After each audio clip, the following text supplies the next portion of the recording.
ইসলামের ইতিহাসে অষ্টম থেকে ত্রয়োদশ শতাব্দীকে ইসলামের স্বর্ণযুগ বলা হয়।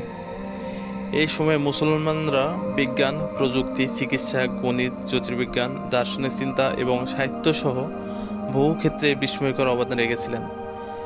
এই যুগে অনেক জ্ঞানী ও বিজ্ঞানী জন্ম নিয়েছেন, যাদের কাজ পরবর্তী ইউরোপীয় রেনেসাঁকে প্রভাবিত করেছে। আবু আলী আল হুসাইন ইবনে আবদুল্লাহ ইবনে সিনা তার লেখা চিকিৎসা বিষয়ক বই আল কানুন ফি আল তিব প্রায় 500 বছর ইউরোপের বিশ্ববিদ্যালয়ে পাঠ্য হয়েছিল। মানবদেহ, রোগের কারণ ও চিকিৎসা পদ্ধতি নিয়ে আধুনিক চিকিৎসা বিজ্ঞানের ভিত্তি ছিল এই বই। মানসিক স্বাস্থ্য, সংক্রামক রোগ ও সার্জারি নিয়েও গুরুত্বপূর্ণ ব্যাখ্যা দেন। পশ্চিমা চিকিৎসা বিজ্ঞানের জনক হিসেবে তাকে গণ্য করা হয়। ইবনে সিনার লেখা বইগুলো ল্যাটিনে অনুদিত হয়, ইউরোপের ব্যাপক প্রভাব ফেলেছিল। মোহাম্মদ ইবনে মুসা আল খুরাইজমি, তিনি আধুনিক বীজগণিত এর জনক। তার বই আল কিতাব আল মুক্তাসার ফি হিসাব আল জাবর ও আল মোকাবালা থেকে আল জেব্রা শব্দটি এসেছে।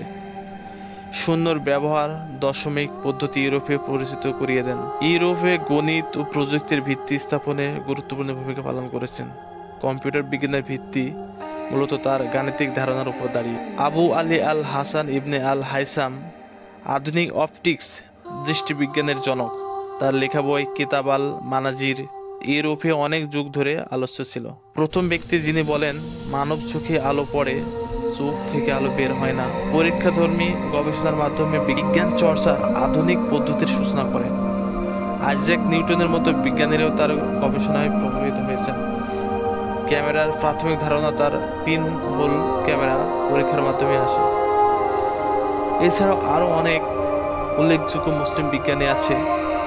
ইবনে বতুতা ভূগোল ও ভ্রমণ সম্পর্কে বলেছেন, আল রাজি চিকিৎসা রসায়ন সম্পর্কে, আল বিরুনি ভূবিদ্যা ও পদার্থবিদ্যা, ইবনে হালদুন ইতিহাস ও সমাজবিজ্ঞান, আধুনিক সমাজবিজ্ঞানের জনক।